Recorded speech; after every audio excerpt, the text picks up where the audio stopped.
Hello दोस्तों, सभी को नमस्कार। दोस्तों, यदि आप उत्तराखंड में किसी भी परीक्षा की तैयारी करते हैं तो ये वीडियो आपके लिए काफ़ी हेल्पफुल होने वाला है। दोस्तों, आज की इस वीडियो में हम चर्चा करेंगे, देखिए, आयोग के द्वारा जारी किए गए एक महत्वपूर्ण प्रेस नोट की, जो कि दोस्तों 1 फरवरी को जारी किया गया था। अब देखिए दोस्तों, ये जो प्रेस नोट है ये है प्री परीक्षा से संबंधित।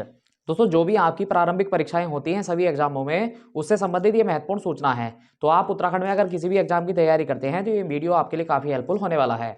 तो यहाँ पे हम बता दें आपको, देखिए, एक नियमावली जो कि 2012 में तैयार की गई थी आयोग के द्वारा। तो दोस्तों, आयोग के द्वारा जो ये नियमावली तैयार की गई थी, इस नियमावली के अकॉर्डिंग मैं आपको बता दूं दोस्तों कि देखिए, जनरल कैटेगरी और ईडब्ल्यूएस तो उस समय में था नहीं, फिलहाल अभी ईडब्ल्यूएस है। तो दोस्तों, इन कैटेगरीज के लिए बच्चे को 35% अंक चाहिए होते थे प्रारंभिक परीक्षा में। ओबीसी कैंडिडेट के लिए 30% और एससी और एसटी कैंडिडेट के लिए 25% अंक चाहिए होते थे। अब दोस्तों, ये जो नियमावली है, ये नियमावली समाप्त कर दी गई थी 26 जून 2019 को। तो दोस्तों, 26 जून 2019 को इसे फिलहाल हटा दिया गया था, लेकिन ये जो नियमावली है अब एक बार फिर से लागू कर दी गई है और इसको दोस्तों अब उत्तराखंड में प्रारंभिक परीक्षाओं में लागू कर दिया गया है।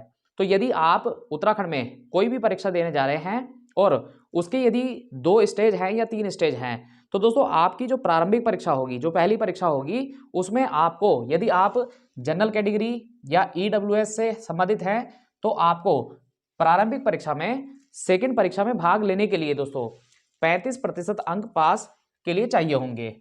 ओबीसी कैंडिडेट को 30% अंक चाहिए होंगे, एससी और एसटी कैंडिडेट को 25% अंक चाहिए होंगे।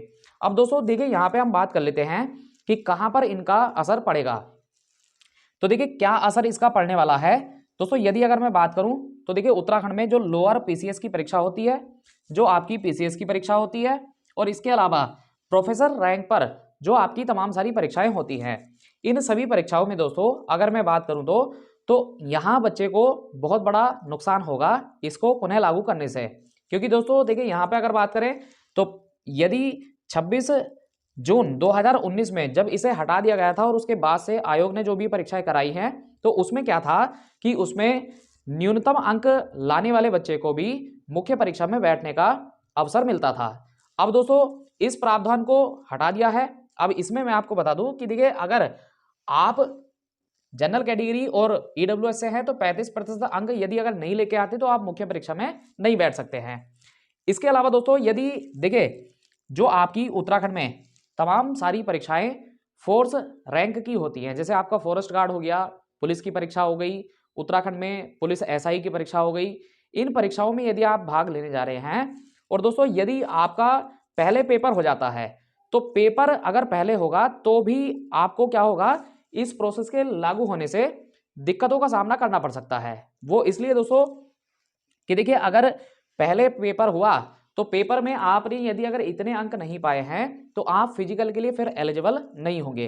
दूसरा दोस्तों देखिए, क्या फायदा इससे होगा, तो फायदा दोस्तों इससे ये होगा कि रिजल्ट में आसानी होगी, रिजल्ट में तेजी आ जाएगी।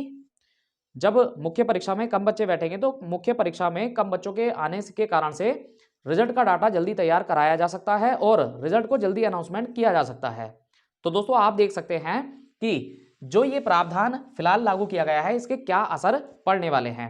दोस्तों इसी तरह की अपडेट पाने के लिए आप हमारे यूट्यूब चैनल कलाम जीएस एकेडमी को सब्सक्राइब कर सकते हैं।